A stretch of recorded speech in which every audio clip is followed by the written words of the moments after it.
Growing up, my mother always taught us to be powerful, not pitiful.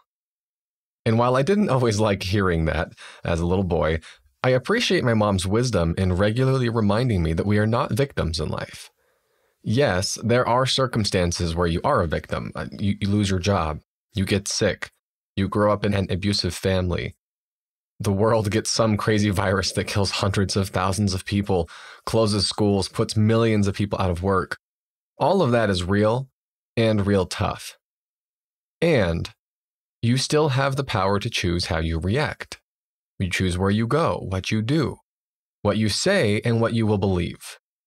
Because the truth is, we will all experience pain in life. We will all face issues that are completely out of our control. And we can choose to hate the world and resent everything and everyone, or we can choose a different path. It's this idea of choosing power and possibility over helplessness and small-mindedness that I want to talk more about today. Let's get into it.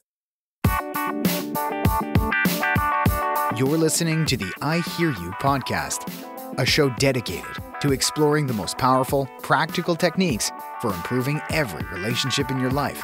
And now, your host, best-selling author and relationship coach, Michael Sorensen. A few weeks ago, I was chatting with my brother who was dealing with a very difficult roommate. And he's been battling back and forth with, trying to find common ground and figure out how to coexist peacefully, if you will. But he shared one experience in particular that actually was the inspiration for today's episode. So a few weeks ago, apparently his roommate, well, both of them were doing their laundry, but his roommate forgot to wash his bed sheets, or rather, he probably washed them, but he forgot to dry them. And so evening came around, and my brother got all ready for bed and hopped in bed, and his roommate realized, oh crap, I don't have any sheets on my bed. I need to dry them. So he goes in and he starts them in the dryer, and then he comes in and he just sits on the bed and starts reading, and he leaves the light on in the bedroom. And of course, my brother, trying to sleep, said, hey, would you be willing to turn the light off, use a lamp, or maybe go read someplace else? And his roommate basically said, hey, we're both in the same situation here. You don't think I want to sleep? But my sheets aren't ready. So sorry, this is the way it is. Basically suggesting that because he planned poorly, my brother should have to suffer the same consequences. He didn't feel like it was fair that my brother was getting a good night's sleep because he couldn't have one. Now, to my brother's credit, my brother has learned a lot of these principles alongside me. My whole family has.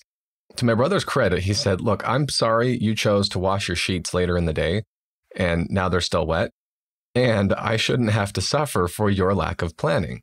Now, his roommate clearly isn't the most emotionally healthy, and he didn't take that very well, and they started arguing back and forth. And eventually, my brother said, listen, we're tired. This isn't going well. Let's just talk about this in the morning. But interestingly enough, his roommate kept pushing, and so he really wanted to talk about it. And my brother, again, to his credit, he held his boundaries, and he continued to assert the truth of the situation. He didn't scream at him, he didn't yell at him, he didn't call him names, right? This didn't become a huge argument, but my brother held his boundaries. Ultimately, his roommate got quiet and passive-aggressive, and eventually they went to bed. Now, it's an unfortunate situation, but it underscores the reality that a lot of us in this world live in this victim mindset. We live with this sense of powerlessness or helplessness, and sometimes, unfortunately, a feeling of entitlement, which then tells us, well, it's not fair. If other people have this and I don't, that's not fair, and they shouldn't have it. I don't want them to have it.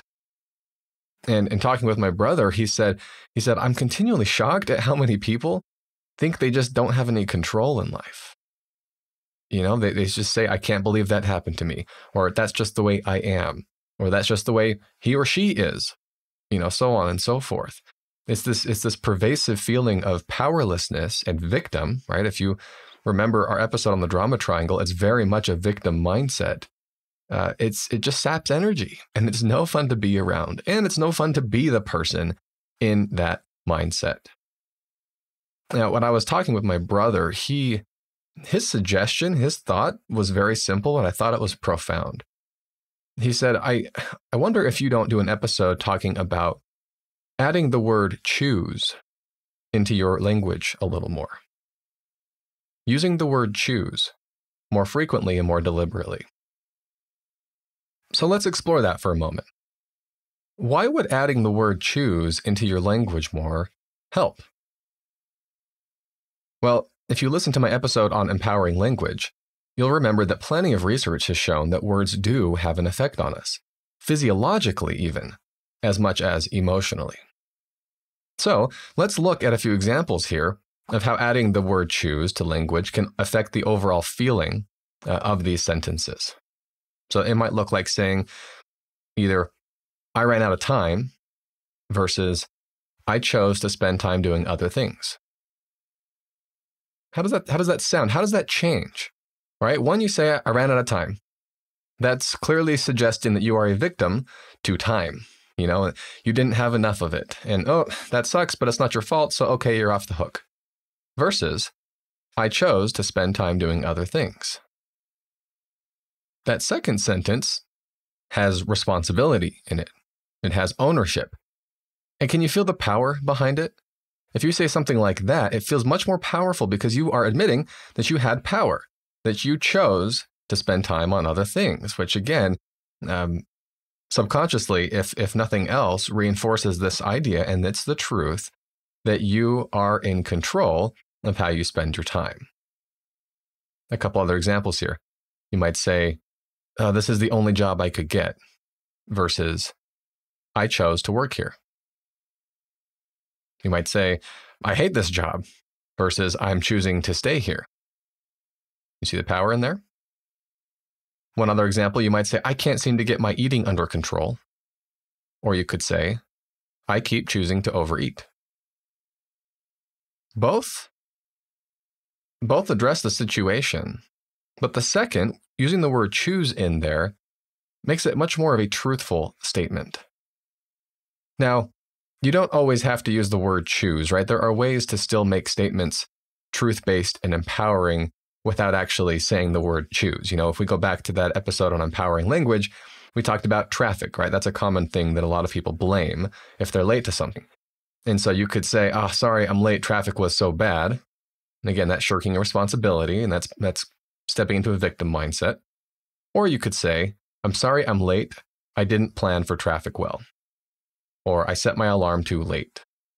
Or I didn't make this meeting a priority. Whatever the truth is, you don't have to use the word choose, but notice how all of those responses still come from a position of power and ownership rather than victim and helplessness. So the truth I want to underscore here is that we have far more choice in our lives than we may initially believe. No, again, we don't have control over everything, but we do have control over quite a bit more than we might think. When I was in therapy, they were big on this. They really underscored this. And that's where my passion behind this principle comes from. Because I and many others would be tempted to use words like, or phrases like, I slipped when reporting a relapse. But they were quick to point out that I or we chose to relapse. If not directly, indirectly, right? I chose to not call people. I chose to not follow my plan, so on and so forth. Therefore, I chose to relapse. And while that was harder to say, it was true. And it was actually more empowering than the alternative because it reminded me that I was not a victim in my life. And believe me, in that moment, I battled that feeling constantly. Feeling worthless, not feeling good enough, not feeling like I had control over certain actions. And yet that wasn't true. The truth was I had power and I could choose to make different decisions that would help me. So again, if you complain about your job, how can you change your verbiage? You can still vent, right? I want to be clear about that. You can still vent. You can still be upset. You can not like it even. But watch your language. Don't buy into the idea that you are a victim. At the time of this recording, hundreds of thousands of people are out of work due to the COVID-19 pandemic. And if you are one of those people, then yes, again, you are a victim of this pandemic. You didn't choose to lose your job. if you've gotten sick, if you've had family members that are sick, you didn't choose to get sick. You didn't make them get sick. You didn't choose to have to deal with that. And you are choosing right now how you handle it. You are choosing the narrative in your head. And you are the only one who can decide if you'll look for a new job, or if you'll, find a way to start up your own thing, if you're, how you're going to handle the illness in the family. Whatever the situation is, that is where your decision, that is where your choices come into play. And at the risk of sounding invalidating, because again, my heart sincerely goes out to any of you who've lost your jobs, to any of you who are struggling with this situation here, you now get to choose to accept and cry over the situation, cry over those lemons, or you can get busy turning them into lemonade. So again, I don't want that to come across as invalidating, right? I of all people, know the importance of feeling and of mourning and of not pushing away your emotions and thoughts. That's not what I'm suggesting. So I'm not advocating for a tough it out, grown men and women don't cry approach here. What I'm saying is allow yourself to feel the pain, feel the emotion, feel the weight of everything that's going on. You have to feel that and get validation around that.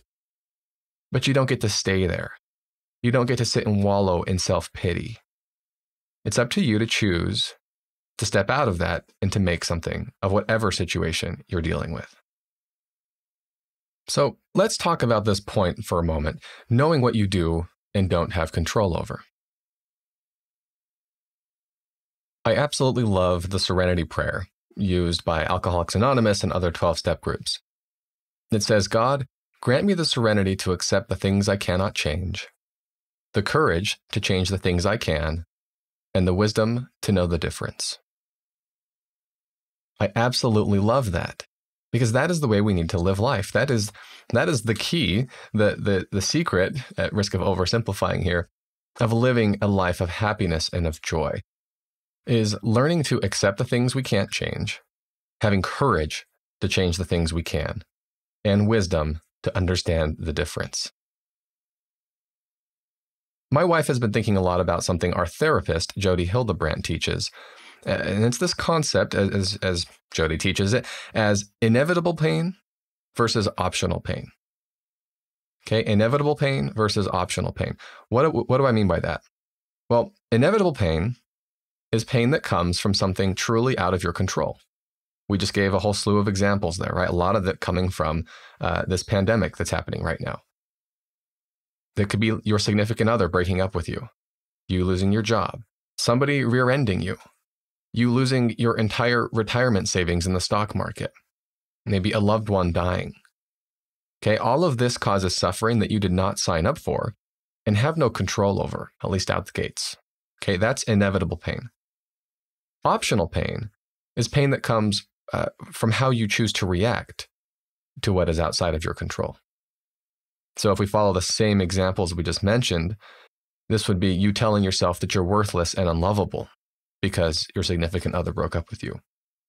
This optional pain would be you resenting your old boss and company and replaying the conversation over and over when they let you go. That causes more pain, and that's optional. This might be you now refusing to drive anywhere because of that accident, because you're afraid of another car accident. Maybe you file a lawsuit against the person who hit you, aiming to make their life as miserable as they made yours. You could blame the government and big business for your retirement savings loss and live the rest of your life working and resenting everyone around you for it. Or in the event of death of a loved one, you might curse God for letting your loved one die and close your heart to all your other relationships just so you don't have to experience pain like that again. Okay, all of that is painful. And that pain is optional because that has to do with how you are responding to what's happening. That has to do with the messages you're telling yourself and the actions you're taking. So my key point here is that yes, there will be pain in this life. That's part of it. We can't expect to go through life without feeling pain. And we need to be careful to not let ourselves spiral out of control.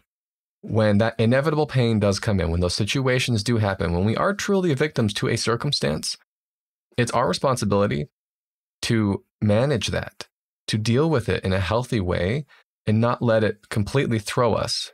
And see, again, even that's kind of victim, right? letting it throw us, not choosing to just sit down, throw our hands up in the air, and give up. So, how do you move out of victim? How do you go from being pitiful to powerful? Well, I'm going to give you 3 broad tips, 3 broad steps that I find are very helpful for me and others that I work with in making this shift from a victim mindset to one of power and personal strength. The first step is to feel the emotion, right? I hope you'd expect this from me at this point. Validate yourself.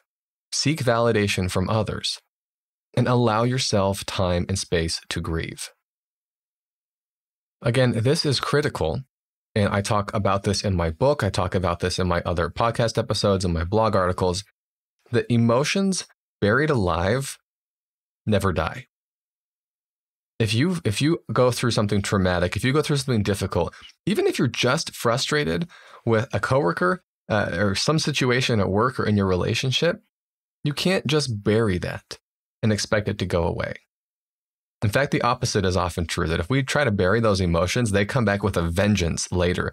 They grow, they fester, and oftentimes we just lash out at somebody, or we try to eat our feelings into oblivion.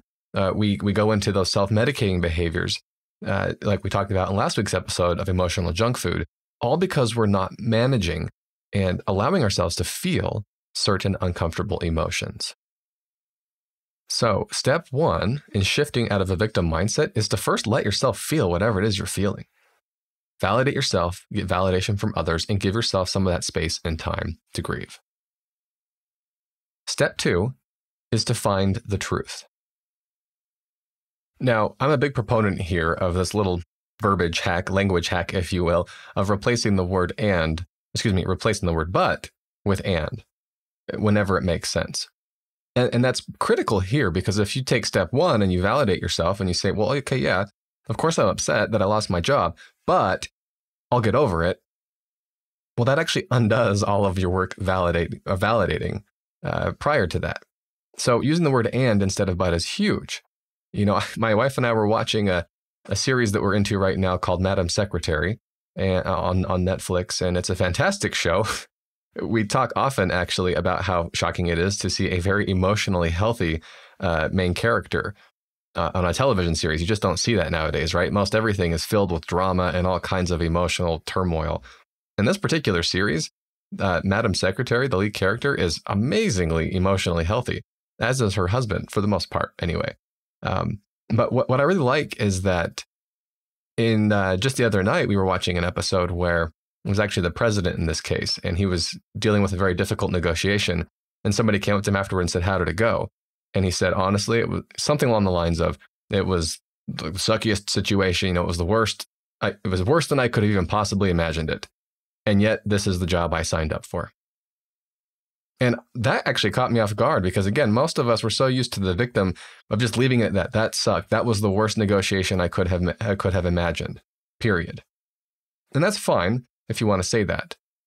But he followed it up with the word and then the truth, which was, this is the job I signed up for.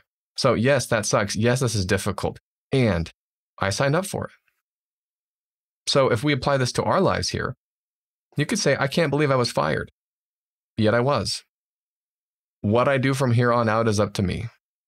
Let's see how I can turn this into a positive. Now, I do want to offer one other pro tip, if you will, here on point 2, finding the truth. That's to look for possibility. If you're struggling with something, if you're in a difficult situation, you're having a hard time finding positive truth, look for possibility. What I mean by that is looking for possible paths forward that are a benefit to you, that are a blessing to you. I like to go through a little exercise in my mind where, well, no matter what has happened, I say, okay, Michael, let's say for a moment that this was actually meant to help me. How might that be the case? As dark and as difficult as the situation is, let's just pretend for a moment that it's actually good for me. How might that be the case? In what ways could this situation actually turn out to be a blessing? It's looking for the silver lining, right, is all it really is.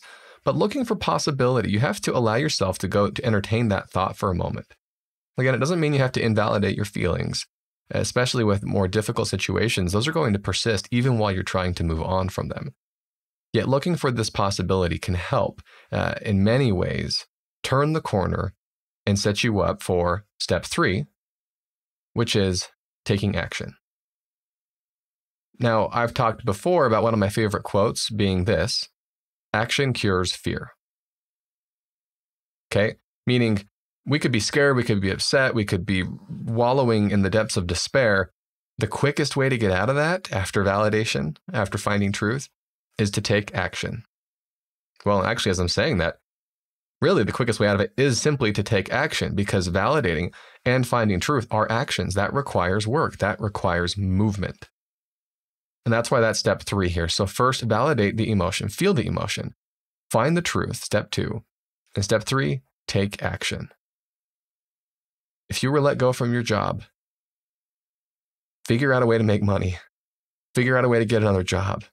Talk with your landlord, talk with people to get ways of getting some allowance or some leeway there while you get your feedback about you. If you lost a loved one, feel it, mourn it, get validation around it, and then find a way to live your life, to live the very best life you can.